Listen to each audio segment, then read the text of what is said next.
The memories of the Yamato, reincarnation or impossible memory. Imagine your 4-year-old child begins talking about a war they've never experienced.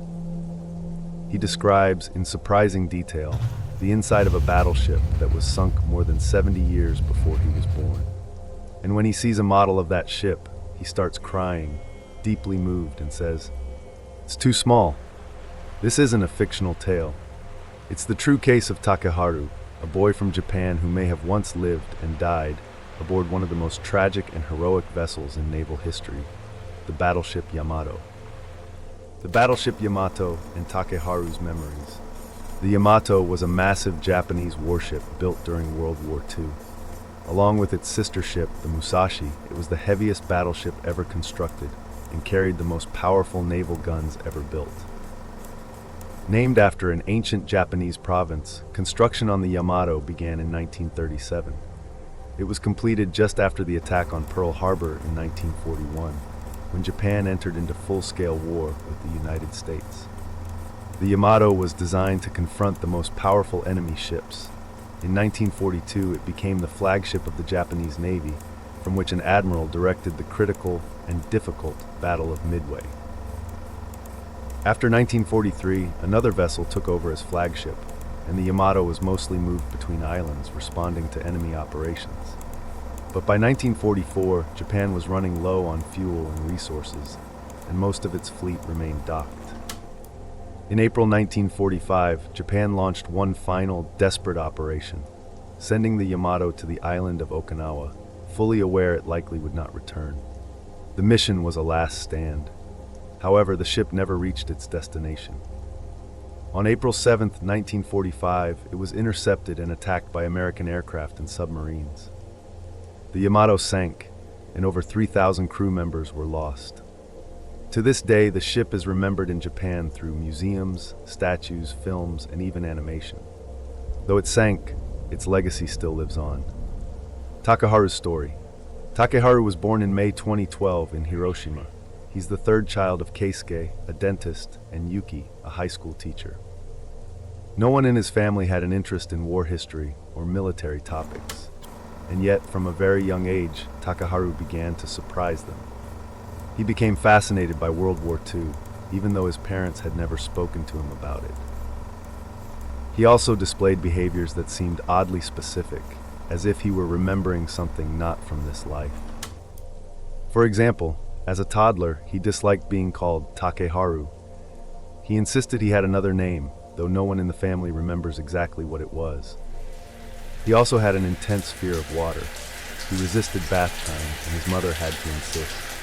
But once in the water, he would play with his brothers, recreating naval battles using toy boats and fizzy bath tablets.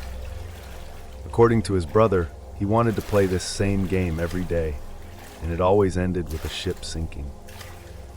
One day, while bathing with his mother, Takeharu said something deeply unsettling. "I won't die before you this time. You cried a lot, didn't you?" And each time they bathed, he would repeat it. Early drawings and obsessions. For his 3rd birthday, Takaharu drew a mysterious image, a large black shape below and several red ovals above. His mother initially thought it was a whale shark.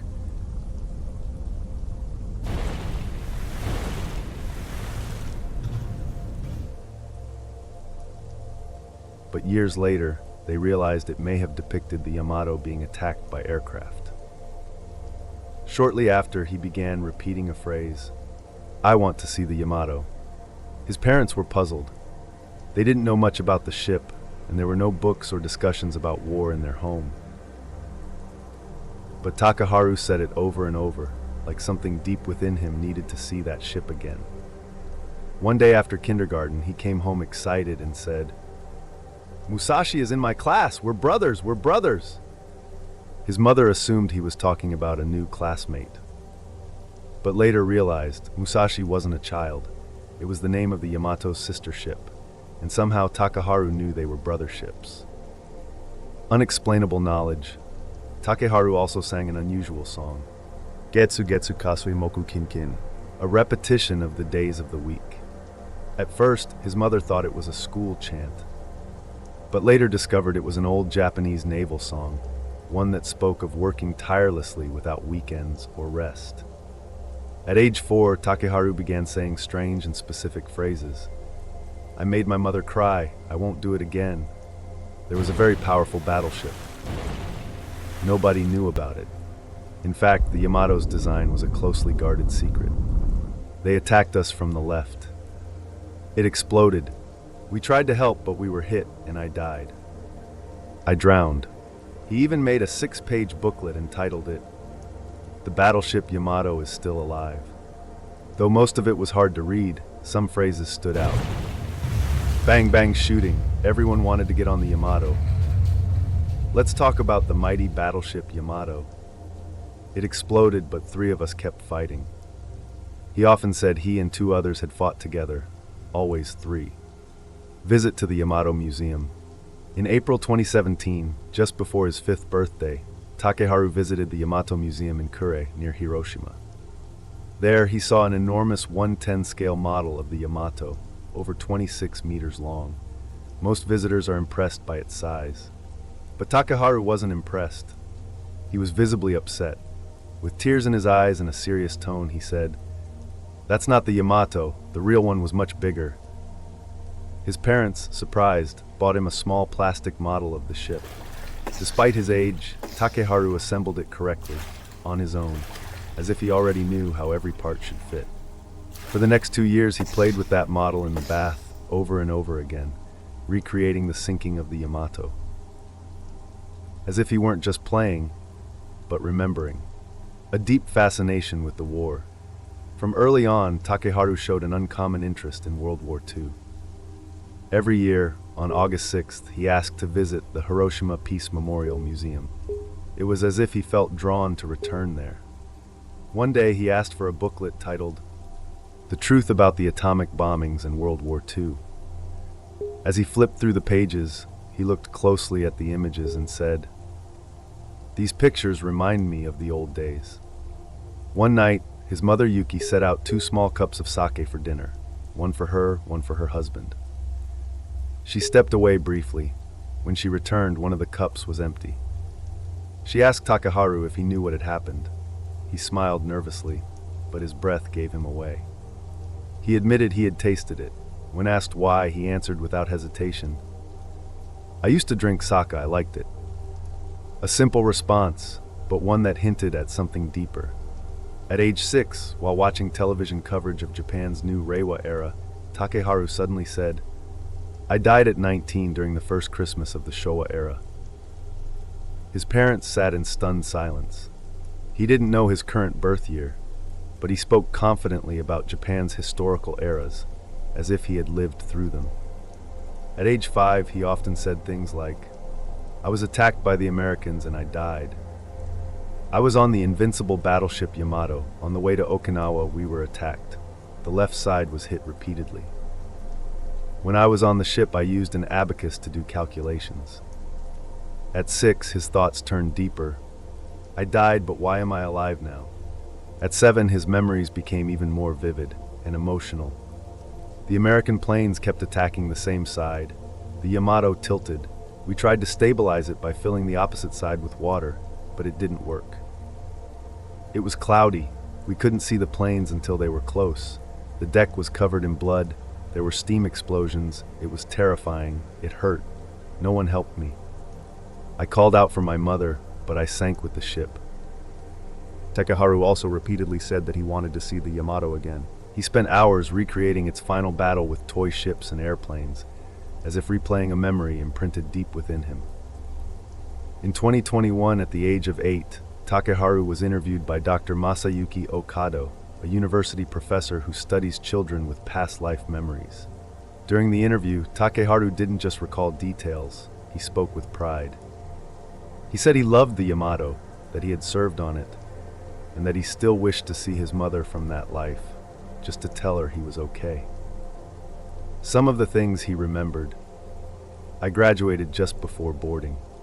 We boarded from a small boat. We knew it was a mission we might not return from, but I believed I could make it. The night before the battle, I drank a lot of sake. I liked it. They gave us rice balls. I ate them quickly. During the attack, it was cloudy. We couldn't see the planes until they were close. I was injured, but I don't remember how. The deck was covered in blood. I was in charge of the secondary guns, not the big ones, the 45 caliber ones. I want to rebuild the Yamato, and I want to see my past mother again, to let her know I'm all right. He also shared that he sometimes felt more connected to that life, like he had a stronger sense of purpose and identity. After hearing Takeharu's detailed memories, Professor Ohkado wanted to find out if there was a real-life match among the Yamato's crew members. Takeharu had said that he graduated from a naval academy before joining the ship. To test this, they played the anthem of the former Imperial Japanese Naval Academy. As soon as the music started, his face lit up. He smiled and said, "I used to sing this song." But the most striking moment came when he was shown 8 black and white photos of real Yamato crew members. All of them had graduated from that academy and died on April 7, 1945. He pointed to one photo without hesitation and said, "That's me." He didn't remember the name, but he was certain. Then he looked at another photo and said, "I know this person." Later, he explained that this man might have been a close friend, someone he believed had served aboard the Yahagi, another ship that sank in the same operation as the Yamato. Professor Ohkado continued researching and eventually found a crew member whose profile matched Takeharu's memories almost exactly. Let's call him Mr. K, a real sailor from the Yamato, was part of the central unit of the ship during its final mission. Operated the secondary weapons and the communication systems, exactly as Takaharu described.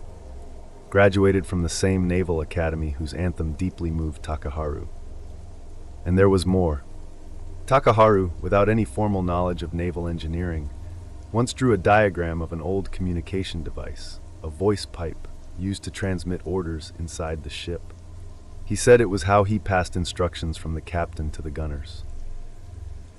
That was precisely Mr. K's responsibility. On another occasion, Takeharu saw a photo and said, "I know this person, I wonder why." Then added, "I think he was one of the 3 friends I was very close with." Each detail aligned, and every memory seemed to come, not from imagination, but from something deeper, something remembered. Conclusion: Takaharu's case is filled with extraordinary details that invite us to reflect. From a very young age, he expressed memories and knowledge that had no clear source in his current life. Knowledge about a ship no one had taught him about, and emotions tied to events from decades past. Although it's not possible to confirm with absolute certainty who he was in a previous life, everything he shared, and how he shared it, fits so closely with reality that it cannot be easily dismissed. This case remains one of the most compelling documented examples of childhood past life memories in Japan. And it raises an important question. How much of who we are might come from before we were born? As Takeharu grew older, his memories began to fade. But some things never disappeared. A longing, a name, a ship, and a mother he still wanted to see again. A legacy beyond one life. Takaharu's story echoes the very first case of childhood reincarnation ever documented in Japan, long before the Yamato ever sailed. In a peaceful village, a young boy shocked his family and neighbors when at age 6 he declared, "I've died before and I want to return to my former family." His name was Katsugoro. What he said changed the way many viewed life and death. Curious to know more? Katsugoro is waiting for you with a story even more surprising. Click on the screen and discover it now.